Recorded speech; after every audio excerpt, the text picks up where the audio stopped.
Alors, plus d'infos concernant la mystérieuse explosion à Nashville. Un camping-car explose à Nashville après un mystérieux compte à rebours. 3 personnes ont été blessées dans cette explosion qualifiée d'acte délibéré par la police locale. La mobile est pour l'instant inconnue. Donc, explosion hier à 6h30 sur place, 13h30 heure française, provoquant d'importants dommages sur les façades des bâtiments environnants. Les vitres de nombreux appartements, commerces et bureaux ont été soufflés, des débris verts, branches, d'arbres, briques jonchaient le sol, des conduites d'eau ont été percées, des véhicules garés ont été endommagés ou brûlés entièrement. Au moins 3 personnes ont été transportées à l'hôpital souffrant de blessures légères selon les pompiers. Aucun décès n'a été confirmé, mais les enquêteurs vont analyser des tissus retrouvés sur le site de l'explosion et qui pourraient être des restes humains, a déclaré le chef de la police de Nashville. Ouf. La police ignore si quelqu'un se trouvait à l'intérieur du camping-car au moment de l'explosion. La déflagration dans un quartier commerçant a été ressentie à plusieurs kilomètres à la ronde. Nous pensons que c'est un acte délibéré. Le quartier a été bouclé par les forces de l'ordre. Le FBI et l'agence fédérale spécialisée dans les armes et explosifs ont pris les rênes de l'enquête. Donc, réaction de Donald Trump, il est reconnaissant, blablabla, voilà. Une patrouille de police qui avait été appelée peu avant 6h pour des coups de feu tirés a remarqué le camping-car garé devant un bâtiment de la compagnie AT&T sur la 2e avenue Nord. Les agents ont entendu un enregistrement venant de l'intérieur du véhicule avertissant qu'une bombe allait exploser. Un quart d'heure plus tard, a expliqué le chef de la police, John Drake. Évacuez maintenant, il y a une bombe. Une bombe est dans ce véhicule et va exploser, disait une voix féminine dans ce message diffusé par haut-parleur avant de commencer un compte à rebours, ont raconté des témoins au journal local Tennessean. C'est trop bizarre ça. Ce délai a permis à la police de faire du porte-à-porte appelant les résidents des immeubles environnants à évacuer.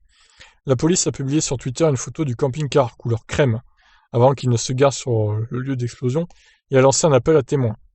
Plusieurs équipes cynophiles ont inspecté la zone de la déflagration toute la matinée mais n'ont pas trouvé d'autre charge, a précisé le porte-parole de la police Don Aaron. Les pompiers ont également examiné les immeubles touchés pour une première estimation de l'étendue des dégâts et fait du porte-à-porte pour chercher d'éventuelles victimes. Le mobile de cet acte est pour l'instant inconnu. Le véhicule a explosé devant le bâtiment d'AT&T. Nous ne savons pas si c'était une coïncidence ou si c'était délibéré. Quelqu'un qui en voudra à la société AT&T? Bizarre.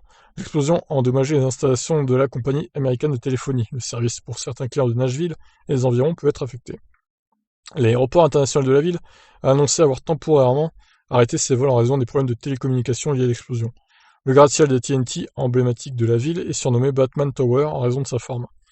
Le maire de Nashville, John Cooper, estimait que la ville avait beaucoup de chance, qu'il y ait eu si peu de blessés, malgré des dégâts spectaculaires. C'est arrivé le matin de Noël, c'est dommage, mais je pense que n'importe quel autre matin aurait été bien pire, car il y aurait eu beaucoup plus de monde dans ce quartier commerçant, a-t-il expliqué. Interrogé sur la raison qui aurait poussé les auteurs de l'explosion à viser la ville, il a expliqué que Nashville, temple de la musique country, était célèbre. Si les gens veulent de l'attention et de la publicité, parfois ils viennent ici. C'est quoi cette explication à 2 balles?